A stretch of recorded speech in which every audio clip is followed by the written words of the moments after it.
So I want you to imagine something for a second. Imagine walking into this, prestigious, brightly lit hospital. You've got a terrible stomachache. You're scared. You're vulnerable. Right. You're just looking for help. Exactly. You're sitting on the exam table, and this respected doctor in a white coat comes in and tells you that you need a special injection. They say it's medicine. And you roll up your sleeve because, well, you trust them. I mean, why wouldn't you? Right. But what you don't know, and what your own government has actually classified as top secret, is that the syringe they're holding doesn't contain medicine at all. Oh, man. It contains weaponized plutonium. Yeah. Like 400 times the lethal human limit. And they are literally injecting it right into your veins just to see what happens. I mean, it sounds like pure dystopian fiction, right? Yeah. Like a movie. But every single word of that scenario is documented, undeniable historical fact. It really is. Yeah. So welcome to Controlled Dissent. Today, we are opening up a reality that is honestly going to fundamentally challenge how you view the institutions that govern us. Yeah, this is a deep dive into 3 decades of just absolute terrifying betrayal. We are unpacking a massive stack of declassified government documents with you today. We're looking at the 1995 ACHRE report. That's the Advisory Committee on Human Radiation Experiments. It's thousands of pages of internal memos, military directives, medical logs, you name it. We've also got the 1986 Markey Congressional Report, Yeah. plus the Pulitzer-winning investigative journalism by Eileen Wellsome that finally broke this whole thing wide open. So the mission for our deep dive today is really to connect all these pieces, right? We need to understand exactly how the United States government sponsored secret human radiation experiments on its own citizens. Unknowing, ordinary people. I mean, we're not talking about soldiers volunteering for hazardous duty here. No, not at all. We're talking about people who just walked into free clinics, public schools, and local hospitals. They were treated as living, breathing, biological instruments. And to truly grasp the scale of this, I mean, we have to trace the timeline from the very beginning. Right. So the blueprint for today starts at the dawn of the atomic age, right in the 1940s. Then we'll see how this covert testing just crept into the most vulnerable populations imaginable. Yeah, like pregnant women and institutionalized children. It's awful. And from there, the scale escalates. We'll uncover this global operation that government officials literally referred to on the record as body snatching. Man, and if that wasn't enough, we're going to examine what happens when the laboratory expands to include entire American cities. Yeah, it's a really heavy journey. It is. But to understand how a government could authorize this, you kind of have to place yourself in the mindset of the 1940s. Right, because the Manhattan Project is in full swing. The Cold War is taking shape. The government is suddenly handling these materials that have literally never existed on Earth before. Exactly. Plutonium is a man-made element. It was created for the atomic bomb.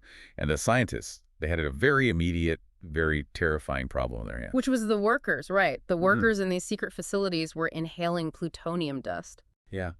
And the government had zero biological baselines.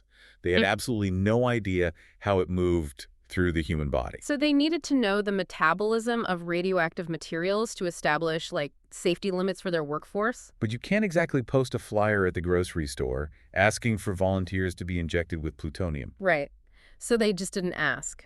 Between 1945 and 1947, they secretly targeted 18 hospital patients. The Manhattan Project, and later the Atomic Energy Commission, the AEC, they funded these injections. And this wasn't happening in some remote military bunker somewhere. That's the part that really gets me, honestly. This was happening at places like Oak Ridge, the University of Chicago, UC San Francisco, and Strong Memorial Hospital. The absolute pillars of the American medical establishment. The deception was just entirely systemic. Because the word plutonium was highly classified. So even if a patient asked what was in the syringe, the doctor legally couldn't tell them. Right, they just called it a treatment or a tracer. And the researchers had a very specific, grim criteria for who they selected, didn't they? Yeah, they did.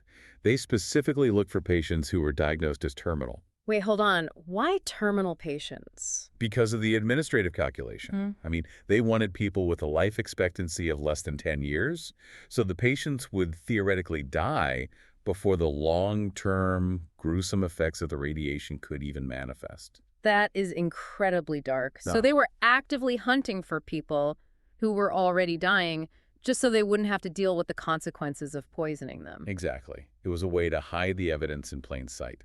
But the tragedy is, the doctors are often completely wrong about the terminal diagnoses. Which brings us back to that scenario we opened with. Let's look at the specific case of a man named Albert Stevens. Albert Stevens was a house painter, just a completely ordinary guy who went to the hospital complaining of a stomach ulcer. But his doctors misdiagnosed him, they looked at his charts and falsely told him he had terminal stomach cancer. And because he was tagged as terminal, the researchers just quietly selected him for the plutonium trials. They injected him with a mixture of plutonium-238 and 239, and the dose. Man, the dose was equivalent to 446 times the average human lifetime exposure limit. 446 times. Just try to wrap your head around the cellular damage happening inside his body the very moment that plunger was pushed. Let's actually talk about that mechanism for a second, because what does ionizing radiation actually do when it's just floating inside your veins? So ionizing radiation literally strips electrons from atoms. When plutonium gets into your bloodstream, it aggressively seeks out bone surfaces in your liver. So it just lodges right into the skeleton. Yes, and from there, it constantly fires off alpha particles, which physically shred your cellular DNA like microscopic shrapnel. I mean, it destroys your bone marrow's ability to even make blood. And because Albert Stevens didn't actually have terminal cancer, he didn't die a few months later like the researchers planned. No, he lived for 20 more years. 20 years. With this massive radioactive burden severely damaging his skeleton, living in constant pain, completely unaware of what had been done to him. And the researchers just kept tracking him. They collected his excretions, they drew his blood. He literally thought they were monitoring his miraculous cancer recovery. That doesn't even sound real. You're telling me they misdiagnosed a man, gave him a lethal dose of a classified element, and then just quietly observed him decaying for 2 decades. They absolutely did. I mean, he was carrying a classified military secret inside his bones until the day he died. It's sickening. And then you read about Elmer Allen, and you realize Stevens wasn't just some isolated case. Right. Elmer Allen was a 36-year-old Pullman porter. He went to the hospital with a leg injury, and the doctor suspected it was bone cancer. So, following the exact same playbook, the researchers injected plutonium directly into his left leg. And then, get this, just 3 days later, they amputated the leg. Wait a second, did they amputate it because the cancer was spreading rapidly, or did they amputate it for the experiment? The declassified files strongly suggest the amputation was scheduled specifically so they could harvest the bone tissue. You've got to be kidding me. No, they needed to analyze exactly how the plutonium had dispersed into living human bone matrix over a 72-hour period. And a severed leg was just the perfect sample. Man, so they amputated a man's leg just to check their math, just to hand a physical sample over to the Manhattan Project. It reveals the terrifying core of this entire era. These top-tier physicians had fundamentally stopped viewing these people as human beings. They were just biological raw material, like living Geiger counters. Exactly.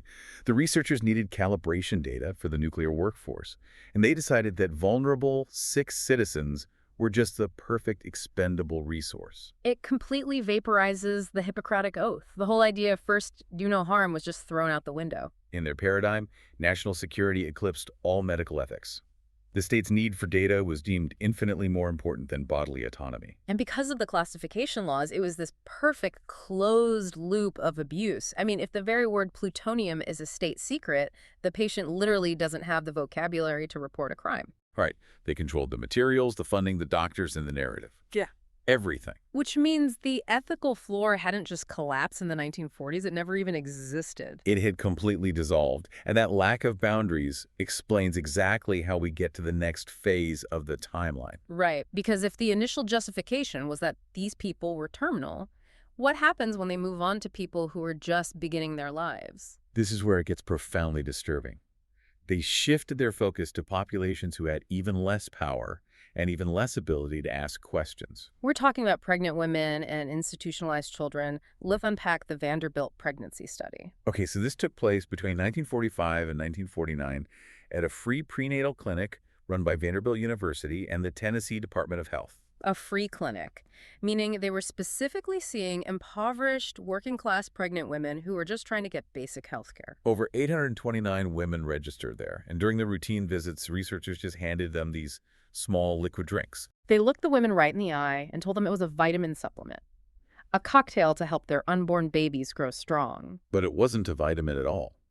Those drinks contained radioactive iron isotopes, specifically iron 55 and iron 59. It's like they were using these pregnant women's bodies as human dye packs, you know, like the kind banks put in stolen money just to track where the nutrients traveled. That is a perfect analogy, actually. They were deliberately feeding radioactive metals to pregnant mothers just to trace how iron absorbs across the placenta during gestation. And there was zero informed consent. Absolutely no disclosure of radiological risk or the fact that this was even an experiment.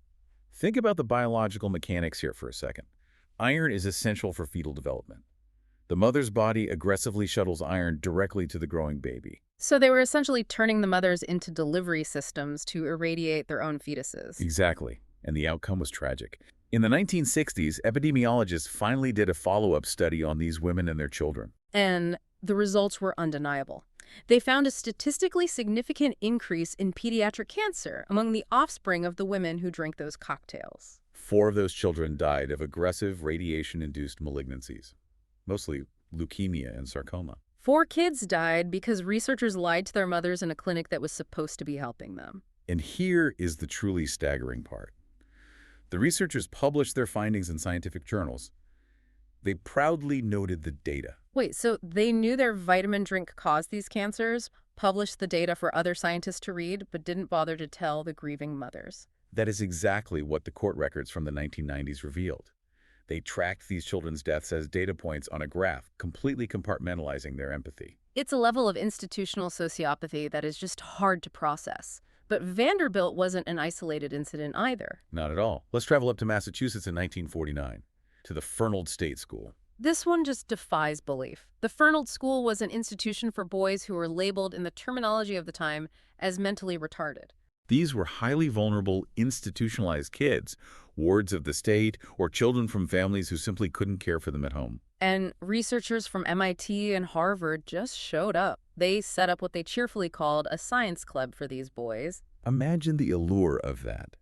You're a kid living in a bleak, strict institution, and suddenly you're invited to a club that comes with special privileges. Extra portions of food, trips outside to baseball games, holiday parties, Mickey Mouse watches. I mean, it was the ultimate lure. But to join the club, the boys' parents or guardians had to sign a consent letter. And the declassified sources show us exactly how deceptive those letters really were. The letters implied the experiment would result in, quote, gains in weight and other improvements. They explicitly flattered the parents, noting that their boy was selected from a group of brighter patients. But the letter deliberately omitted any mention whatsoever of radiation or radioactive isotopes. Because the real purpose of the science club wasn't enrichment. It was to feed these boys breakfast oatmeal laced with radioactive iron and calcium tracers. And the funding for this is wild. It was backed by the AEC, the National Institutes of Health, and surprisingly, the Quaker Oats Company. Yeah, Quaker Oats was caught in a corporate rivalry with cream of wheat at the time. They wanted scientific proof that the nutrients in their cereals were actually being absorbed by the body. Wait, Quaker Oats, the oatmeal company. So the government partnered with a wholesome, family-friendly breakfast brand to deliver radioactive isotopes to disabled kids. That is exactly what happened. Corporate science and national security just merged, using institutionalized children as the test subjects. It's the literal definition of predatory behavior. You find a population that lacks the social, political, or economic capital to fight back, and you just exploit them. Right. The mothers trusted the free clinic, the parents trusted the state school, and that trust was completely weaponized. What makes the Fernald experiments even more damning is the timeline. You mentioned this happened in 1949. Right. And 1949 is incredibly significant historically. Wait, hold on. If this is 1949, wasn't the entire global medical community literally in the middle of writing the Nuremberg Code? Yes, they were actively prosecuting Nazi doctors for horrific human experimentation. The American medical establishment was supposedly leading the charge on the world stage. And the very first principle of the Nuremberg Code explicitly demands absolute, informed, voluntary consent from human subjects. So while American doctors were publicly condemning unethical science in Europe, they were quietly funding and conducting it at home. The cognitive dissonance is staggering. They completely ignored the code they helped write, assuming the rules simply didn't apply to them. They operated in a twilight zone of secrecy. And as the Cold War deepened into the 1950s, the scope of that secrecy expanded exponentially. Which brings us to a massive escalation, Project Sunshine. By 1953, the arms race was completely out of control. The United States and the Soviet Union were detonating massive nuclear weapons right in the atmosphere. We aren't talking about underground tests here. They were blowing these things up in the open air, and all that radioactive fallout was catching the wind. The fallout was blowing across the entire globe. It wasn't staying contained to the test sites in Nevada or the Pacific. It was literally everywhere. And the government had a very specific concern about one particular byproduct of these explosions, an isotope called strontium-90. Strontium-90 is a highly radioactive byproduct of nuclear fission. And biologically, it is incredibly dangerous because of how it interacts with the human body. Let's break down that mechanism. Why is strontium-90 so dangerous compared to other elements? Because chemically, it mimics calcium. On the periodic table, they sit in the exact same column. They are both alkaline earth metals. Meaning your body's cellular receptors literally cannot tell the difference between the two. Exactly. So when strontium-90 gets into the food chain, when it rains down onto grass, cows eat the grass and it gets into the milk, human beings drink it. And the body thinks, great, calcium, and it locks that radioactive material directly into the bone matrix. And the government knew that if they wanted to measure how much strontium-90 was accumulating in the global population, they needed to study the people absorbing calcium the fastest. Infants and young children, because their bones are rapidly growing. Right. So in 1953, the AEC and the RAND Corporation launched Project Sunshine. It was a highly classified, worldwide data-gathering assay. But to get that data, they needed a massive supply of fresh, human baby bones. And you can't exactly just release a public service announcement asking grieving parents for the bones of their deceased children. Right. It would have sparked a massive global panic about the realities of nuclear fallout in the food supply. So instead of being transparent, they established a covert international network, a global pipeline to harvest the bones of over 3,000 deceased infants and stillborn babies. They worked with hospital pathologists in the United States, Australia, Britain, South America, and Hong Kong. It was a massive logistical operation, and parents were never asked for permission. They were never told what was happening down in the morgue. Grieving mothers and fathers thought they were burying their complete children. But in reality, hospital staff were secretly removing tissue and bones to ship off to the AEC. The babies were completely stripped of their humanity. The declassified documents show they were assigned alphanumeric code names. Like baby B1102, which the files list as a boy who died at 8 months old in London. Or baby 595, a 13-month-old girl. Their stolen bones were shipped to labs in Chicago or New York, dissolved in acid, tested for strontium-90, and then the remains were simply cremated. And we know exactly how the top officials viewed this operation thanks to a deeply disturbing transcript from a 1955 biophysics conference. This transcript is one of the most chilling documents we reviewed. It was a secret meeting of the AEC's Division of Biology and Medicine. AEC Commissioner Willard Libby, a man who later actually won a Nobel Prize, was leading the meeting, and he was actively, aggressively encouraging this supply chain. The quote on the record is unbelievable. Libby told the assembled scientists, if anybody knows how to do a good job of body snatching, they will really be serving their country. Man, you've got to stop there. He literally called it body snatching in an official government meeting. He did. He knew exactly what the optics were. He knew it was macabre. He also admitted they had a massive legal problem, didn't he? Because state-sponsored grave robbing is, highly illegal everywhere. Yes. Libby stated on the record that they had to hire an expensive law firm to figure out the legalities of stealing human remains on a global scale. And to avoid any public relations disasters, they developed an elaborate, systematic cover story. They told the local pathologists and hospital directors, the ones who didn't have top-secret clearance, that the bones were being collected to study natural radium burdens. A total lie. They used personal academic contacts, deception, and expensive lawyers to build a pipeline of stolen babies. It connects perfectly to the cold, bureaucratic calculation of the Cold War.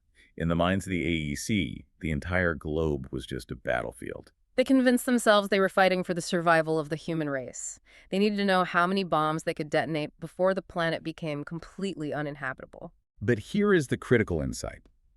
The secrecy of Project Sunshine wasn't about hiding the research from the Soviets. Right. The Soviets already knew all about fallout. They had their own scientists tracking it.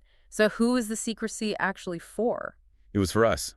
The secrecy was designed specifically to hide the truth from the outrage of grieving parents and a panicked American public. Because if the public found out the government was stealing dead babies to measure radioactive poison that the government itself was putting into the atmosphere. The political backlash would have been catastrophic. It would have jeopardized the funding and the existence of the entire nuclear weapons program. So they chose deception, they chose body snatching. And that profound willingness to sacrifice domestic ethics for military preparedness sets the stage for our next chapter. Because as the Cold War deepened, the military planners started asking very specific tactical questions about the battlefield. Right. They needed to know exactly how much radiation soldiers could withstand in a nuclear combat zone before they became completely incapacitated. Like, if a platoon gets hit by tactical nuclear fire, how many hours can they keep fighting before their central nervous system's completely shut down? It's a terrifying question. And to get that data, they couldn't rely on animal models. Dogs and monkeys don't react exactly like humans do to radiation. They needed human subjects. So they turned to the University of Cincinnati. Between 1960 and 1971, a full 11 years, a project was led by Dr. Eugene Singer, funded directly by the Defense Atomic Support Agency, or DASA. DASA poured over $600,000 into this project, and their test subjects were at least 90 advanced cancer patients at the Cincinnati General Hospital. Once again, we see the deliberate targeting of the vulnerable. These were mostly low-income citizens coming to a public hospital. People desperate for help with inoperable tumors, and what Dr. Singer's team did to them is just horrific. They subjected these patients to acute, single-dose, whole-body cobalt-60 radiation. We really need to explain what that actually means. This wasn't targeted radiation to shrink a specific tumor. No. This was massive doses, up to 300 rads blasted across their entire bodies all at once, simulating the flash of a nuclear detonation. The horror of this is hard to fully grasp, because the goal of this massive dose wasn't to cure their cancer at all. Not at all. The 1966 DASA report explicitly stated the goal was to test cognitive reduction and combat effectiveness. They wanted to see how severe the nausea, the vomiting, and the mental confusion would be in a soldier. And to make sure the military data was pure, the researchers actually withheld anti-nausea medications for 3 days after the irradiation unless the patient aggressively complained. They just watched them suffer, and the physical damage from whole-body irradiation is catastrophic. It causes severe bone marrow depletion, uncontrollable hemorrhaging, extreme fatigue. It just completely destroys your immune system. The sources show that 21 of these patients died within 30 days of the exposure. The radiation actively accelerated their deaths. And for the first 5 years of this 11-year study, there were absolutely no consent forms. Patients were simply told this new treatment would help their sickness. When they finally did start using consent forms, the signatures were later alleged in court to be forged by the researchers. And even the forms they used never mentioned the risk of death. They certainly never mentioned that the Pentagon was funding the treatment to simulate a nuclear war. Wait, let me get this straight. They just treated a civilian hospital ward full of desperate people like a military testing ground. That's exactly what they did. They knew it wouldn't cure their cancer. They just wanted to see how long a human being could function while actively dying of acute radiation sickness. The researchers were perfectly willing to accelerate the painful deaths of their own citizens just to generate data points for Pentagon planners. It is the ultimate commodification of human life. And it didn't stop in Cincinnati either. The AEC and NASA were also looking for specific physiological data. Yeah, they were deeply worried about the effects of ionizing radiation on the reproductive systems of astronauts and nuclear facility workers. So, to study the male reproductive system, they went to the prisons, specifically the Oregon and Washington state prisons from 1963 to 1973. A captive population. Yeah. Literally men living behind bars. They recruited 131 inmates for this study, and the financial incentive they offered these men was completely pathetic. They paid them a mere $200 to participate. For $200, these inmates agreed to have their testicles blasted with up to 600 roentgens of X-ray radiation. Let's ground that number for a second. 600 roentgens is roughly 100 times the allowable annual dose for a nuclear worker, directed straight at their reproductive organs. The physiological goal was to study spermatogenesis. The researchers wanted to know exactly how quickly radiation destroys human fertility and how it alters cellular structure. The inmates suffered severe testicular tissue damage, agonizing pain, and intense cellular mutations. And the aftermath of this experiment is truly grotesque. because the researchers knew exactly what they were doing to the inmates' DNA. Right. They knew they were severely mutating these men. And they were terrified that these inmates might eventually get paroled, reproduce, and introduce radiation-induced genetic mutations into the general American population. So to prevent their experiment from contaminating the gene pool, they forced the inmates to undergo mandatory vasectomies at the end of the study. It was a required, non-negotiable condition of participation.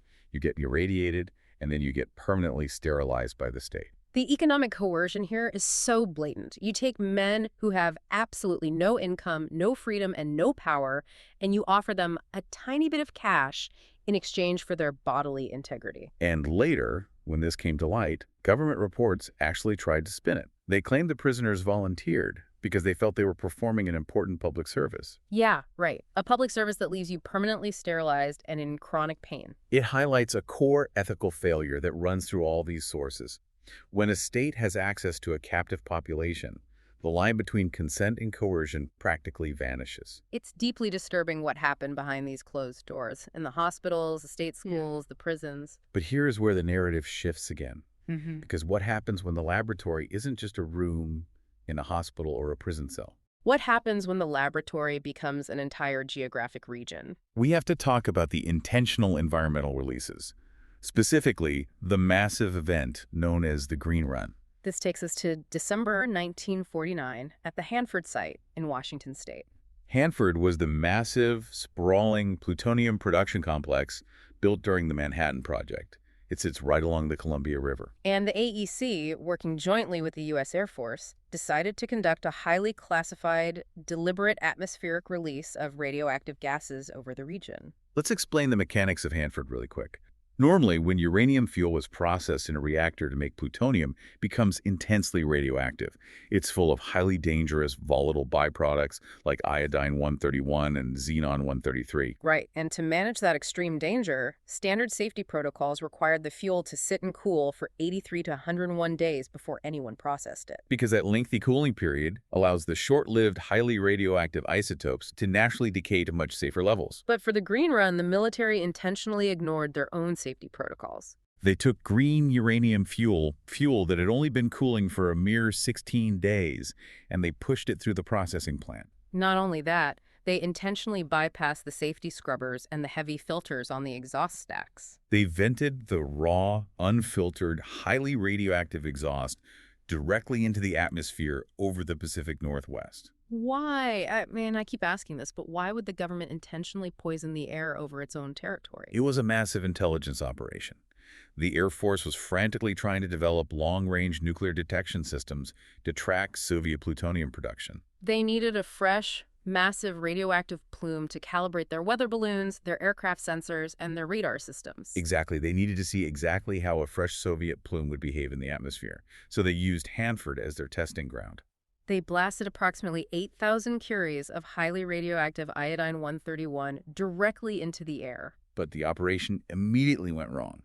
They had meticulously planned to release it during favorable winds that would disperse it safely, but the weather turned unexpectedly. A temperature inversion layer formed. It trapped the radioactive plume close to the ground. It stagnated in the local air, spreading into a cloud 200 miles long and 40 miles wide. It literally rained invisible radioactive contamination down on towns across Washington and Oregon, from Kettle Falls all the way south to Klamath Falls. We really need to put the scale of 8,000 curies into perspective for you listening. The radiation released during the Green Run was roughly 700 times greater than the amount released during the infamous 3 Mile Island nuclear accident in 1979. 700 times worse than 3 Mile Island. And think about 3 Mile Island, there was massive, wall-to-wall media coverage, public panic, and voluntary evacuations. But during the Green Run, there were no warnings, no public announcements, no evacuations. The people living in the path of the plume, the communities we now call the downwinders, were entirely oblivious. They just breathed the air, they drank the milk from local cows grazing on contaminated grass. They just lived their everyday lives. That is insane. They intentionally poisoned the air over their own citizens, risking thousands of lives just to calibrate their radar equipment. And the most chilling part of the Green Run, it wasn't officially disclosed to the public until 1986. 37 years later, Entire communities lived for decades, completely unaware that their thyroid problems, their rampant autoimmune diseases, and their localized cancer clusters might have been triggered by their own government's secret experiment. It completely redefines the concept of collateral damage. I mean, these weren't enemy combatants in a war zone. These were American farmers, families, and children. The ACHRE report, when it finally came out, explicitly stated that the green run was every bit as intentional, experimental, and unethical as handing a patient a radioactive drink in a clinic.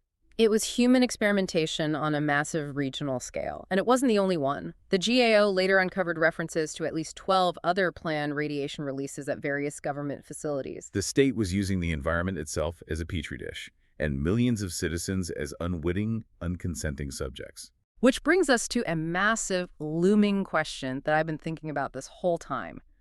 How did thousands of experiments involving over 16,000 subjects stay hidden for nearly 50 years? Well, it requires a massive, coordinated institutional commitment to secrecy.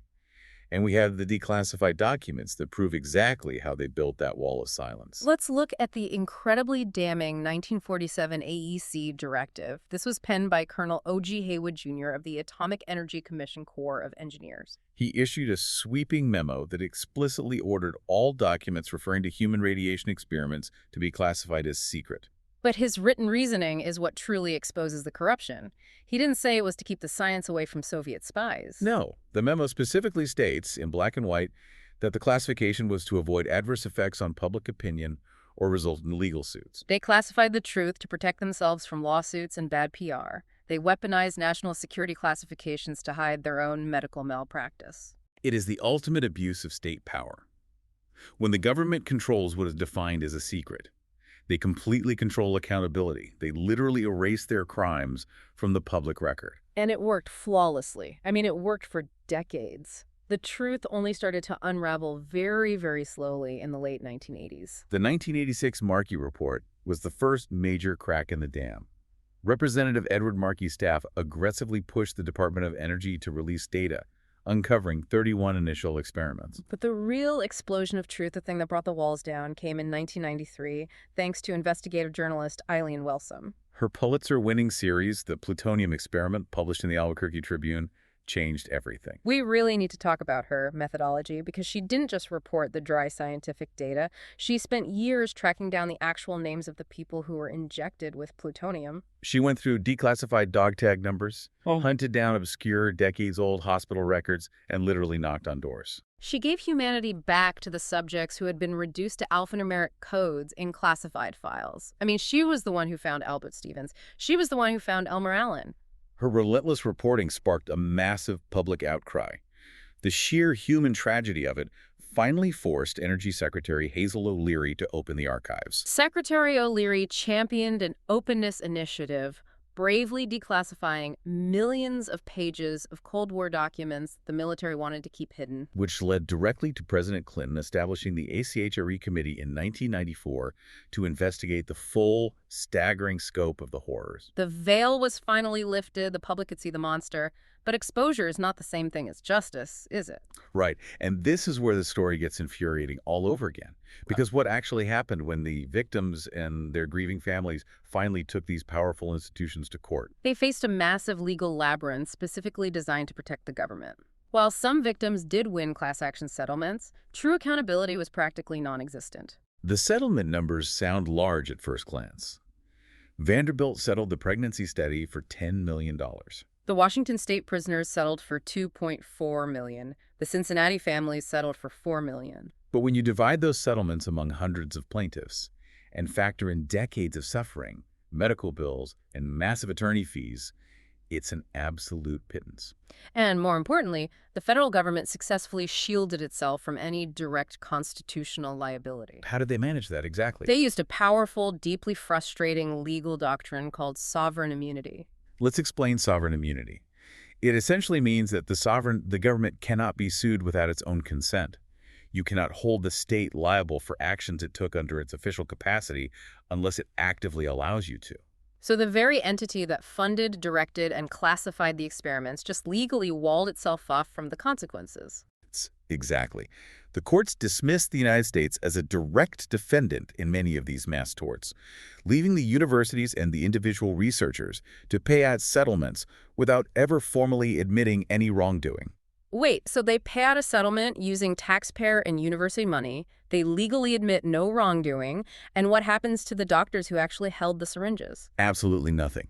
Not a single researcher, hospital administrator, or military official was ever criminally prosecuted for these experiments. Did they even lose their medical licenses? No, not a single professional censure. In fact, many of them were celebrated as pioneers of their fields for decades. Dr. Eugene Sanger, the man who oversaw the lethal whole-body irradiation in Cincinnati. The University of Cincinnati actually named a hospital building after him, complete with a commemorative monument honoring his long career. You've got to be kidding me. So they pay out a settlement, admit no wrongdoing, and the doctors who forged signatures and amputated limbs get hospital wings named after them. The system entirely protected the abusers, not the abused. It is a devastating indictment of institutional loyalty. The medical establishment and the legal system ultimately closed ranks to protect the prestige and the finances of the state. It leaves you with a profound, lingering sense of injustice. The ledger of accountability is completely unbalanced. And it forces us into a much broader, much more difficult discussion about the nature of government secrecy and public trust. Let's shift gears and really think about the insidious nature of that phrase, for the greater good. It's the ultimate rationalization, isn't it? The belief that if the stakes are high enough, morality becomes completely flexible. During the Cold War, the perceived threat was total global annihilation. So these highly educated administrators convinced themselves that sacrificing a few hundred or a few thousand vulnerable citizens was just a necessary mathematical equation. But when a government operates in total secrecy, prioritizing the state's security over the bodily autonomy of its citizens, the moral compass of an entire nation rots from the inside out. Because if you can legally justify feeding radioactive oatmeal to disabled children for the sake of national security, what can't you justify? There is no line anymore. The state becomes the very monster it claims to be fighting. It destroys the fundamental social contract, the implicit trust that a citizen places in their government to protect them, not poison them in secret. And that trust, once broken on this scale, is incredibly difficult to rebuild. Just look at the downwinders at Hanford. When the government finally came to them in the 1990s to study the health impacts of the Green Run, the citizens essentially looked at them and said, "Why should we believe a single word you say?" And can you blame them?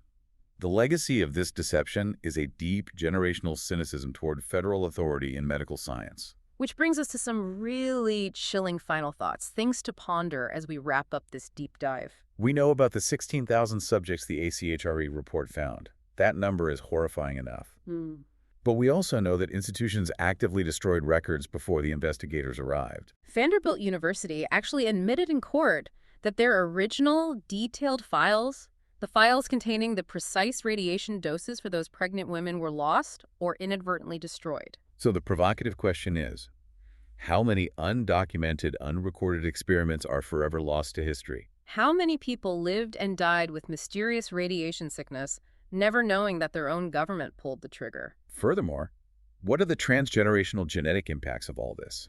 Ionizing radiation fundamentally damages DNA. We're talking about the children and grandchildren of the prisoners, the downwinders, the pregnant women. Are they carrying the genetic scars of the Cold War right now? The scientific data on generational mutation is still unfolding. But the moral debt the government owes these families is undeniable. And finally, the most pressing question for us right now, living in the present. Under current environmental and national security laws, are we absolutely sure that secret research like this couldn't happen again? The ACHRE report itself noted a terrifying reality. Human research can still be conducted in secret today. And under certain classified conditions, informed consent can still be legally waived. That is a massive, terrifying loophole. It means the legal architecture of secrecy is still completely intact, just waiting for the next perceived existential threat to justify its use. It demands absolute, unwavering vigilance from the public. We cannot afford to let the cloak of national security hide crimes against humanity ever again. We've covered some incredibly heavy, deeply disturbing ground today. This is the history they absolutely do not teach you in high school. But it's history we must confront if we want to ensure that bodily autonomy is never again sacrificed on the altar of the state. We really want to hear from you on this one. Drop your opinions, your reactions, and your questions in the comments. How do you process this level of institutional betrayal? Do you think the safeguards we have today are enough? Let us know. And please, if you found this deep dive valuable, like, share, and subscribe to Controlled Dissent. It helps us keep digging into the stories that matter. And as always, the full stack of declassified sources, the ACHRE report, and the court filings we discussed today are all linked in the description. Read them for yourself. The truth is in the documents. Until next time, stay curious and stay critical.